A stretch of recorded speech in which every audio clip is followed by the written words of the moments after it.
Joy to the world, all the boys and girls now. Joy to the fishes in the deep blue sea. Joy to you and me. It's wonderful. And for the talk today, once again, we're looking at the spiritual nature of things. And what we know as a truth is that God always looks at us with unconditional love. No matter what. Loves us no matter what. And yet, we're one with that love all the time, and yet sometimes it's like, I don't know how to love this. I don't know how to love that. Well, we learn to love by loving. I'd also say we learn to love unconditionally by loving unconditionally. It's a good one. Turning to the Bible, and 1 Corinthians is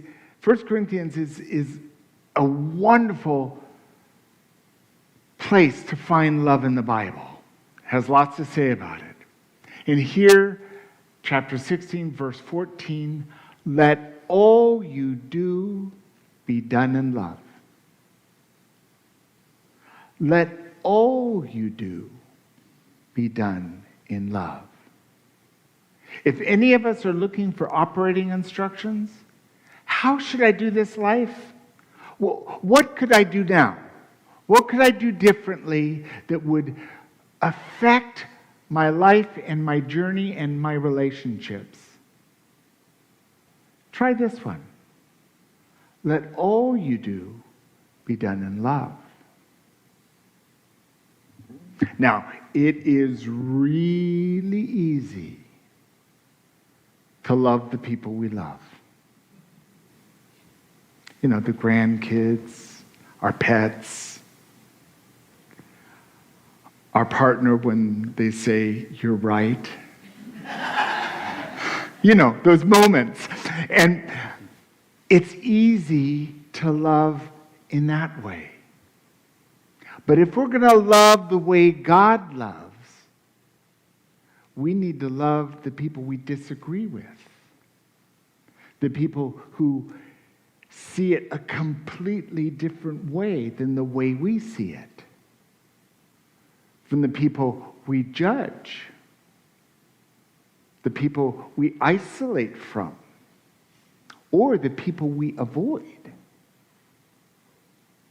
In each case, we can turn and let all we do be in love. Let's explore this deeper.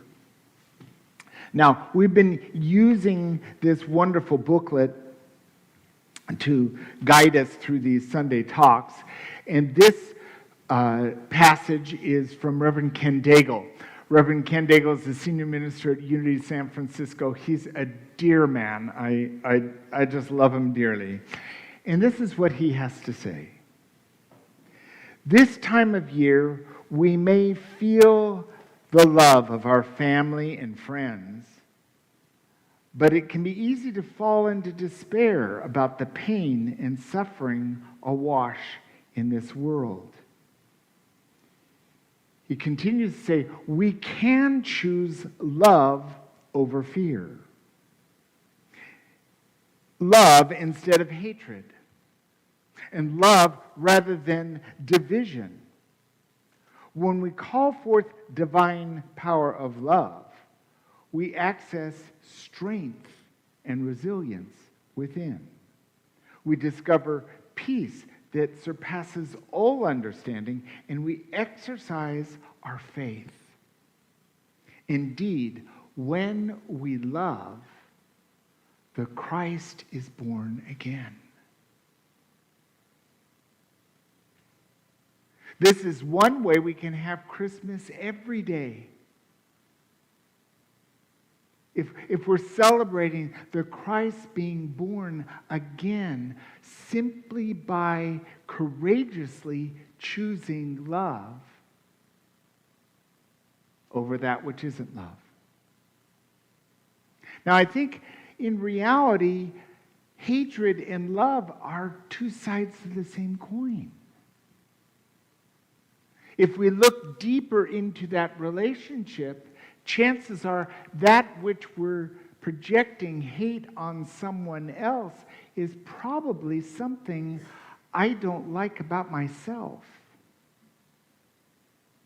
And I need to courageously love that part of me, forgive myself, accept they're doing the best they can, and thank them for being a teacher to us, inviting us to more love. And then we can unconditionally love them because they are a divine presence as well. Each person has that presence of God, or by any name you give it. Godlets, little godlets everywhere. And that's what we can be. We can have unconditional love for the God in everyone. So that's a good place to start. But anytime we're feeling that pain, or we've had that judgment, or that criticism, chances are that's pointing to a place in us we need to love in ourselves. And when we courageously love where before we weren't able to be loving, our experience is profound peace. It gives us strength and deeper understanding. In my life journey, I can attest that the people I had the strongest reactions to have been my greatest teachers. And in many cases, those people that I held in huge judgment ended up being a really good friend. Because we were teachers for each other. And through going to understanding, we had connection, we were companions and compadres. It's amazing, the journey from hate to love. And it's the hero's journey. And that's what this Advent journey is, awakening to the truth that we are Christ. Each of us.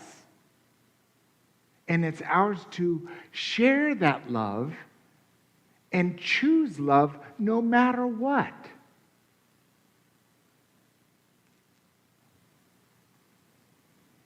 This is throughout the Bible, and this 1 John chapter 3, verse 18, let us love, not in word or speech, but in truth and action.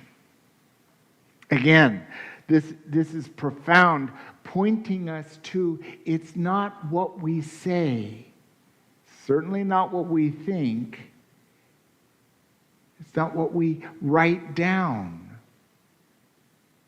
We each know our truth. We're each truth students. And with that understanding, we choose to take action. And what we're being invited to is to take unconditional love into each circumstance. Let no relationship become unturned, even if they're a distant relationship. You know, that relative across the country, or people on the news, or someone we broke off a relationship years ago. We can still share unconditional love. We can still choose love over fear and hatred. And another thing about love is love energy lasts forever. Love never dies. If you look back in your life, I look back in my life, I can remember I experienced pain, but I can't remember the pain. No one can remember the pain. But you can remember you had pain, but you can remember the love and you can feel the love.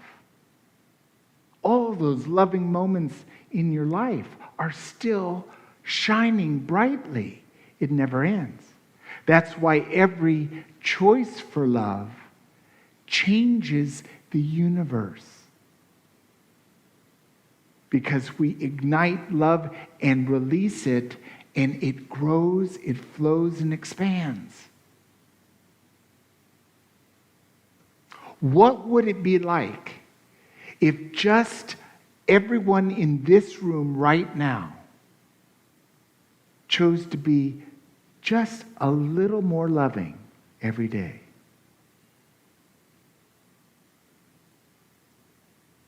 It would be a brighter day, a brighter world, to let love show through our truth, whatever our truth is, and be the action that we take.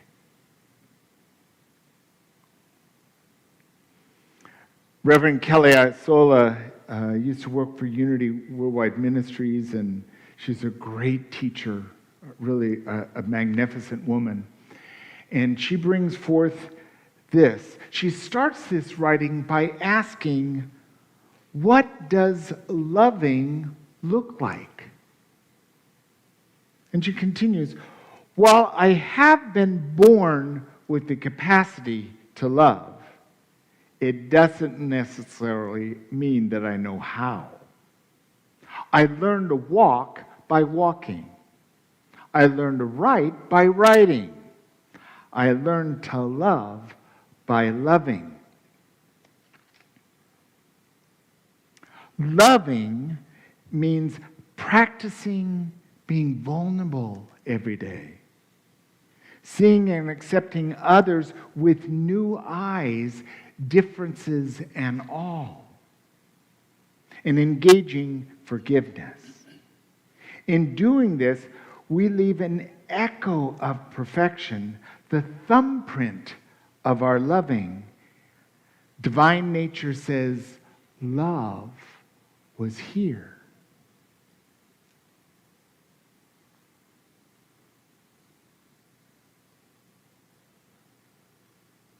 It is true that when we're afraid, we're vulnerable. But that vulnerability is tied to the pain. When we choose unconditional love, it also is very vulnerable. Often because it's a choice that we haven't chosen before in this situation. Not vulnerable to pain, but vulnerable to how committed are we going to be to the unconditional love rather than the doubt, the fear, or the hatred. I know that love heals all things, renews all things, and gives us what I want. I want that resilience. I want that strength. I want that peace that passes all understanding. But I have to be willing to be courageous and choose to be unconditional loving. And we learn by practicing it.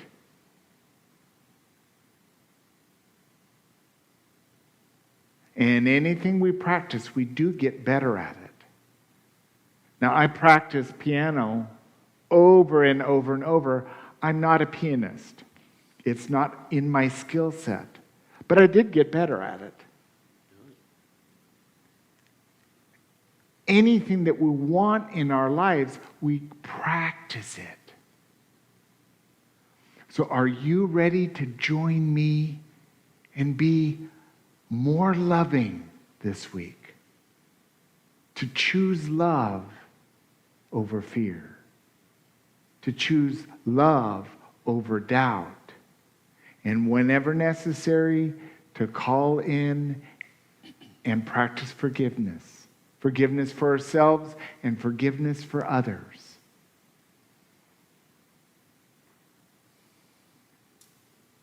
Because this is what we're being called to in this beautiful Advent journey, and allow this light to guide us. The light of our truth into action. Thank you.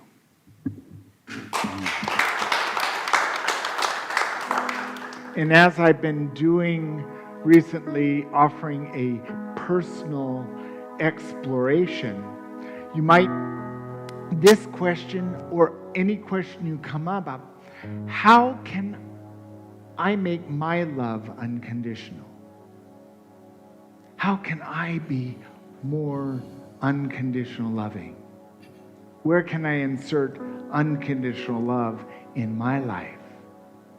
Whatever question works for you, live with it, be with it this week, and see what comes up for you. Put a little love in your heart.